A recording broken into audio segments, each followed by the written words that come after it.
ओम शांति। 28 मई 2022। मीठे प्यारे बाबा के आज के मधुर महावाक्य। मुरली का सार। बाबा समझाते, मीठे बच्चे, तुम्हारा प्यार आत्मा से होना चाहिए।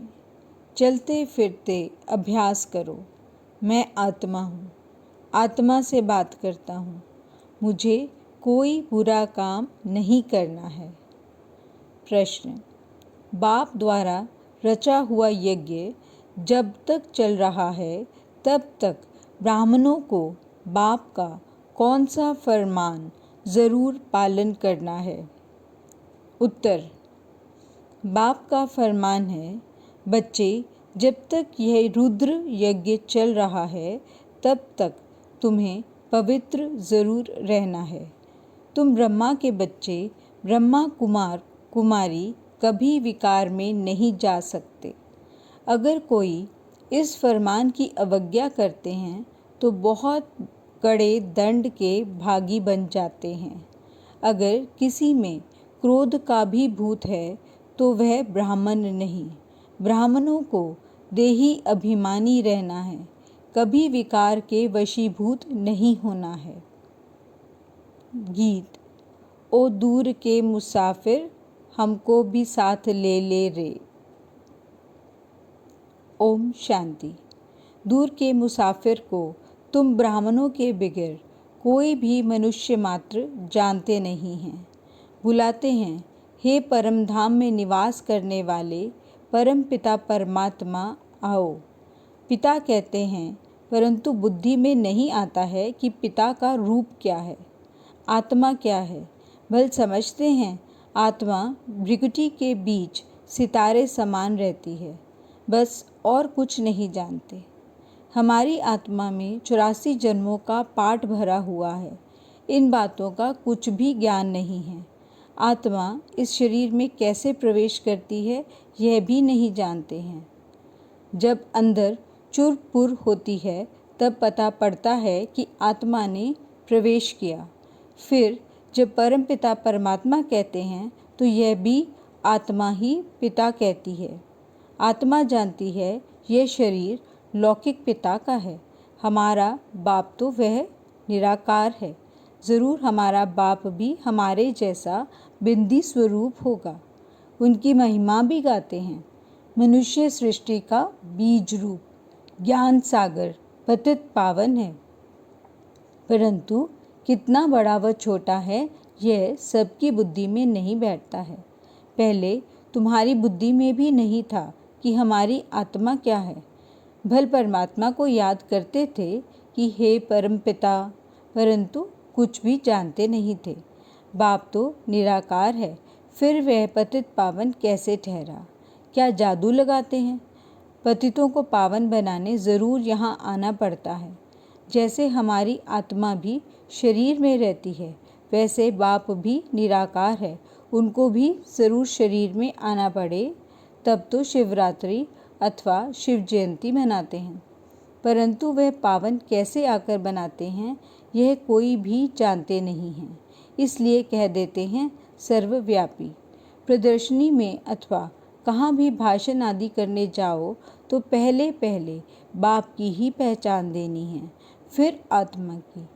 आत्मा तो भृकुटी के बीच रहती है, उसमें ही सारे संस्कार रहते हैं। शरीर तो खलास हो जाता है। जो कुछ करती है वह आत्मा ही करती है। शरीर के ऑर्गन्स आत्मा के आधार पर ही चलते हैं। आत्मा रात को अशरीरी हो जाती है। आत्मा ही कहती है, आज मैंने आराम बहुत अच्छा किया, आज मुझे आराम नहीं आया। मैं इस शरीर द्वारा यह धंधा करता हूँ। यह तुम बच्चों को आदत पड़ जानी चाहिए। आत्मा ही सब कुछ करती है। आत्मा शरीर से निकल जाती है तो उनको मुर्दा कहा जाता है, कोई काम का नहीं रहता है। आत्मा निकलने से शरीर में जैसे बांस हो जाती है, शरीर को जाकर जलाते हैं, तो तुम्हारा आत्मा के साथ ही प्यार है। तुम बच्चों को यह शुद्ध अभिमान होना चाहिए कि मैं आत्मा हूँ। पूरा आत्म अभिमानी बनना है। मेहनत सारी इसमें ही है। मुझ आत्मा को इन ऑर्गन्स द्वारा कोई भी बुरा काम नहीं करना चाहिए, नहीं तो सज़ा खानी पड़ेगी। भोगना भी तब भोगी जाती है जब आत्मा को शरीर है। बगैर शरीर आत्मा दुख भोग ना सके। तो पहले आत्म अभिमानी फिर परमात्म अभिमानी बनना है। मैं परमपिता परमात्मा की संतान हूँ। कहते भी हैं कि परमात्मा ने हमको पैदा किया है, वह रचयिता है, परंतु वह रचता कैसे है कोई भी नहीं जानते हैं। अभी तुम जानते हो कि परमपिता परमात्मा नई दुनिया की कैसे स्थापना करते हैं, पुरानी दुनिया में रहते हैं। देखो कैसी युक्ति है, उन्होंने तो प्रलय दिखा दी है। कहते हैं पीपल के पत्ते पर एक बालक आया, फिर बालकी तो दिखाते नहीं, इसको कहा जाता है अज्ञान।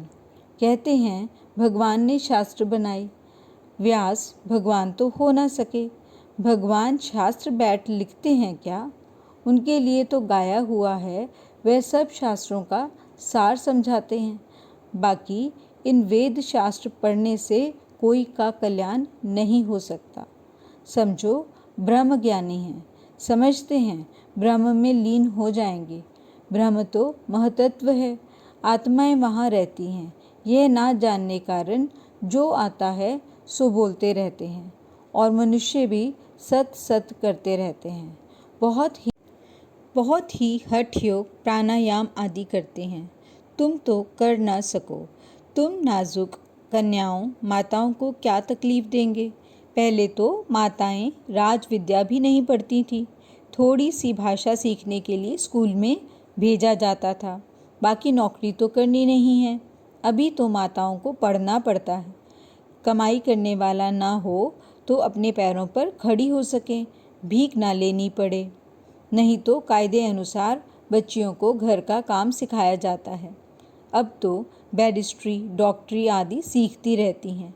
यहाँ तो तुमको और कुछ करना नहीं है, सिर्फ पहले पहले कोई को भी बाप का परिचय देना है।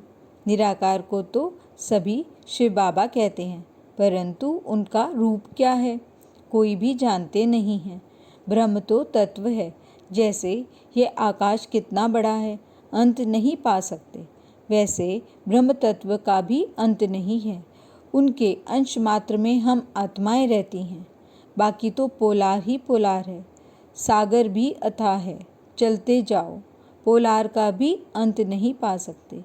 कोशिश करते हैं ऊपर जाने की, परंतु जाते जाते उनका सामान ही खुट जाता है। वैसे ही महतत्व भी बहुत बड़ा है, वहाँ जाकर कुछ ढूंढने की दरकार नहीं है। वहाँ आत्माओं को यह विचार करने की भी दरकार नहीं, ढूंढने से फ़ायदा ही क्या होगा। समझो स्टार्स में जाकर दुनिया ढूंढते हैं, परंतु फ़ायदा ही क्या है। वहाँ कोई बाप को पाने का रास्ता नहीं है। भगत भक्ति करते हैं भगवान को पाने के लिए, तो उनको भगवान मिलता है, वह मुक्ति जीवन मुक्ति देते हैं। ढूंढना भगवान को होता है, ना कि पोलार को, जहाँ से कुछ मिलता नहीं। कितना गवर्नमेंट का खर्चा होता है, यह भी ऑलमाइटी गवर्नमेंट है। पांडव और कौरव दोनों को ताज नहीं दिखाते हैं। बाप आकर तुमको सब बातें समझाते हैं, जबकि तुम इतनी सब नॉलेज पाते हो तो तुमको बहुत खुश रहना चाहिए। तो हमको पढ़ाने वाला बेहद का बाप है। तुम्हारी आत्मा कहती है हम पहले 100 देवी देवता थे, बहुत सुखी थे, पुण्य आत्मा थे। इस समय हम पाप आत्मा बन पड़े हैं, क्योंकि यह रावण राज्य है, यह रावण की मत पर है। तुम हो ईश्वरीय मत पर। रावण भी गुप्त है तो ईश्वर भी गुप्त है। अभी ईश्वर तुमको मत दे रहे हैं, रावण कैसे मत देते हैं? रावण का कोई रूप तो है नहीं, यह तो रूप धरते हैं। रावण के तो सभी रूप हैं। जानते हैं हमारी आत्मा में 5 विकार हैं। हम आसुरी मत पर चल रहे हैं। मेल फीमेल दोनों में 5 विकार हैं। यह सब बातें मनुष्य की बुद्धि में तब बैठेंगी जब वह जानेंगे कि हमको पढ़ाने वाला निराकार परमपिता परमात्मा है। परमात्मा निराकार है। जब वह साकार में आवे तब तो हम ब्राह्मण बने। बाप भी रात को ही आता है, शिवरात्रि सुब्रह्मा की रात्रि हो गई। ब्रह्मा द्वारा ही ब्राह्मण बनेंगे। यज्ञ में ब्राह्मण ज़रूर चाहिए। ब्राह्मणों को जब तक यज्ञ संभालना है तब तक पवित्र रहना है। जिस्मानी ब्राह्मण भी जब यज्ञ रचते हैं तो विकार में नहीं जाते। भले हैं विकारी, परंतु यज्ञ रचने समय विकार में नहीं जाएंगे। जैसे तीर्थों पर जाते हैं तो जब तक तीर्थों पर रहते हैं तो विकार में नहीं जाते हैं। तुम ब्राह्मण भी यज्ञ में रहते हो, फिर अगर कोई विकार में जाते हैं तो बड़े पापात्मा बन पड़ते हैं। यज्ञ चल रहा है तो अंत तक तुमको पवित्र रहना है। ब्रह्मा के बच्चे ब्रह्मा कुमार कुमारियाँ कब विकार में नहीं जा सकते। बाप ने फरमान किया है, तुम कब विकार में नहीं जाना, नहीं तो बहुत दंड के भागी बन जाएंगे। विकार में गया तो सत्यानाश हुई। वह ब्रह्मा कुमार कुमारी नहीं, परंतु शूद्र मलेच्छ हैं। बाबा हमेशा पूछते हैं, तुमने पवित्र रहने की प्रतिज्ञा की है? अगर बाप से प्रतिज्ञा कर ब्राह्मण बन फिर विकार में गए तो चंडाल का जन्म पाएंगे। यहाँ वैश्य जैसा गंदा जन्म कोई होता नहीं। यह है ही वैशाल्य। दोनों एक दो को विष पिलाते हैं। बाबा कहते हैं, माया भल कितने भी संकल्प लावे, परंतु नंगन नहीं होना है। कई तो जबरदस्ती भी नंगन करते हैं।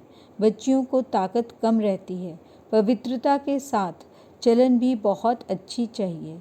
चलन खराब है तो वह भी काम के नहीं। लौकिक माँ बाप में विकार हैं तो बच्चे भी माँ बाप से ही सीखते हैं। तुमको पारलौकिक बाप तो यह शिक्षा नहीं देते। बाप तो देही अभिमानी बनाते हैं, कभी क्रोध नहीं करना। उसी समय तुम ब्राह्मण नहीं चंडाल हो, क्योंकि क्रोध का भूत है। भूत मनुष्य को दुख देते हैं। बाप कहते हैं, ब्राह्मण बनकर कोई शैतानी काम नहीं करना है। विकार में जाने से यज्ञ को तुम अपवित्र बनाते हो, इसमें बड़ी खबरदारी रखनी है। ब्राह्मण बनना कोई मासी का घर नहीं है। यज्ञ में कोई गंध नहीं करना है। 5 विकारों में से कोई भी विकार ना हो। ऐसे नहीं क्रोध किया तो हर्जा नहीं, यह भूत आया तो तुम ब्राह्मण नहीं। कोई कहे यह तो मंजिल बहुत ऊंची है, नहीं चल सकते हो तो जाकर गंदे बनो। इस ज्ञान में तो सदा पवित्र हर्षित रहना पड़े। पतित पावन बाप का बच्चा बनकर बाप को मदद देनी है। कोई भी विकार नहीं होना चाहिए। कोई तो आते ही फट से विकारों को छोड़ देते हैं। समझना चाहिए, हम रुद्र ज्ञान यज्ञ का ब्राह्मण हूँ। हमारे में ऐसा कोई काम नहीं होना चाहिए जो दिल खाती रहे। दिल रूपी दर्पण में देखना है कि हम लायक हैं। भारत को पवित्र बनाने के हम निमित्त हैं, तो योग में भी ज़रूर रहना है।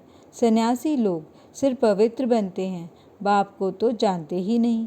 हठ योग आदि बहुत करते हैं, पाते कुछ भी नहीं। तुम जानते हो, बाप आए हैं शांति धाम में ले जाने लिए।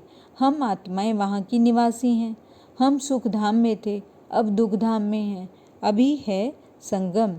यह सिमरन चलता रहे तो भी सदा मुस्कुराते रहें। जैसे देखो, ये अंगना बच्चा बैंगलोर का सदैव मुस्कुराता रहता है। बाबा कहने से ही खुशी में भरपूर हो जाता है। इनको खुशी है हम बाबा के बच्चे हैं। जो भी मिले उनको ज्ञान देते रहो। हाँ, कोई हंसी भी उड़ाएंगे क्योंकि नई बात है। कोई भी नहीं जानते कि भगवान आकर पढ़ाते हैं।